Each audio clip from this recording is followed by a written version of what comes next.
Startpage.com, web search with total privacy. Is America the land of the free and the home of the brave, or the land of the sheep and the home of the slaves? We are only days away from the 235th anniversary of the shots that rang out at Lexington and Concord, the shots that secured the blessings of liberty for ourselves and our posterity. But for the past 100 years, a reckless economic beast known as the Federal Reserve has worked hand in hand with the international banking elite to rob the American people of our wealth. And now, in the halls of Congress, a new bill aims to lock each American into a biometric database to prove you can work in America. For years, the conservative right has begged the establishment to secure our border and crack down on illegal workers. Well, now the liberal left is going to grant you that wish.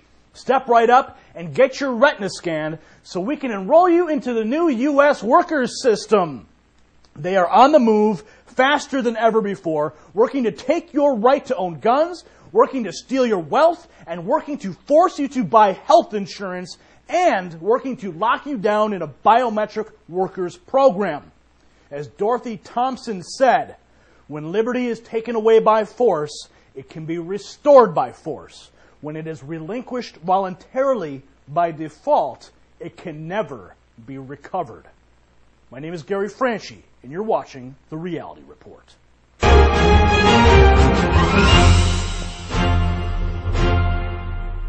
Welcome back to The Reality Report. Let's go to Nina Police in the newsroom for today's headlines. Nina? Thank you, Gary. There's a new immigration plan taking shape in the Senate, but it seems like more of the same. This new bill will require all U.S. workers, immigrants, and citizens alike to keep a biometric ID card which would have embedded information on it like your fingerprints. While this is an effort to limit the hiring of illegal immigrants, it will most certainly be exploited to limit the personal freedoms of each and every American. And H.R. 633 is gaining support in Idaho. This bill would allow for local citizens to pay state taxes with silver state medallions. This would not only replace the federal greenbacks, but it would also bring jobs back to the state, as the silver would be mined, processed, and minted all within the Idaho borders. State reps also want to give the people of Idaho another way to store their wealth that complies with the Constitution and is immune from the effects of inflation. A federal appeals court in Seattle last week defended the actions of 3 police officers who used a stun gun to arrest a 7-month pregnant woman. The incident took place outside of Seattle's African American Academy in 2004 when Malika Brooks was pulled over for speeding in a school zone. When she refused to sign the speeding ticket and exit her vehicle, the officers stunned her in the shoulder, neck, and thigh before placing her under arrest. Certainly both sides are at fault here, but in no situation should police brandish a stun gun on a woman who is pregnant. A more peaceful solution has to be met. Brooks did give birth to a healthy baby 2 months later. And finally, the Fortress is coming. The March edition of Homeland Security Today featured an updated report on the new $3.4 billion Homeland Security quarters in Washington. The 4.5 million square foot compound features more than 70 buildings packed in a dense forest about 5 miles away from the Capitol building. The facility, which is designed to be one of the most state-of-the-art security buildings ever constructed, is being built on the grounds of an abandoned insane asylum and is scheduled to open in 2012. Those are today's headlines. I'm Nina Police. Gary? Thank you, Nina. We've received a lot of emails from viewers asking us to look into the validity of Barack Obama's birth certificate. First Lady Michelle Obama didn't help their cause. In a video which surfaced this week from a 2008 speech, the First Lady announced that Kenya, Africa, was Barack's home country. Take a look.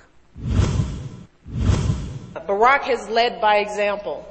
When we took our trip to Africa and visited his home country in Kenya. Was it a slip of the tongue, a Freudian slip, or are we making something out of nothing? Lawyer Arlie Tates has filed numerous lawsuits against Obama in an effort to find his true birthplace. In our exclusive interview, she explains one of the many reasons why Barack is not a U.S. citizen. Barack Hussein Obama's father was never a U.S. citizen. He came here on a student visa from Kenya, and therefore, at the time of Obama's birth, he had British citizenship since Kenya was a British colony. So based on that fact alone, he has allegiance to 3 other nations. He has citizenship of 3 other nations, and therefore, due to his split allegiance and multiple citizenships, he does not qualify as natural-born citizen. Now, earlier today, we sat down with Dudley Brown, the director of the National Gun Rights Association, to detail how the UN Small Arms Treaty is a threat to America. You people have too much freedom in America, and so the way to stop small arms trafficking is for us to restrict your freedoms. Remember, you can watch the entire interview with both Dudley and Orly by visiting realityreport.tv or by clicking the link in the show description. Now it is time for this week's Picture of the Week. Support choice. Young lady holding a cell phone with 911 on it and a gun. Which would you rather have in a time of crisis? Only you have to make that decision. All right, remember, we can't do this show without your support. Show us you care and pledge $10 by texting RTR space 10 to 95495. Okay, now it's time for my favorite part of the show, where we look into the mailbag. Our first email this week comes from Don, and he writes, I'm gravely concerned for the state of our union. I see the chameleons changing their spots, getting ready for November elections. I want to be more proactive in doing something to change it, and I just don't know how. Well, the key, Don, is organizing for action and using the right tools for the job. If you haven't formed a local group on restoretherepublic.net, you need to do so. Stand up and be a leader. Now, once your group is formed, reach out to others on the site who are in your state.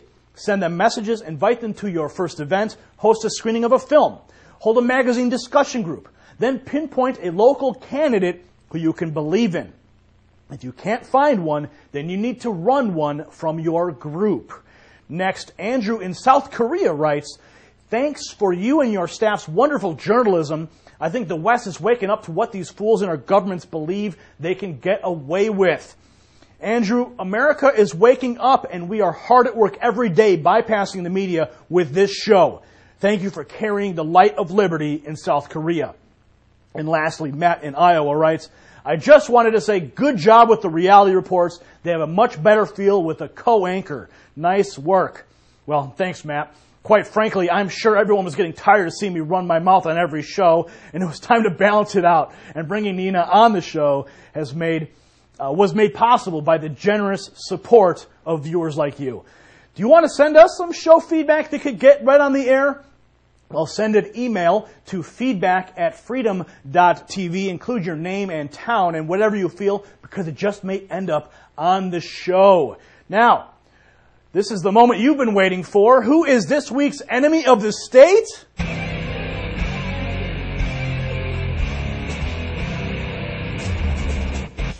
In the Constitution. No, we are going to... I don't worry about the Constitution on this, to be honest.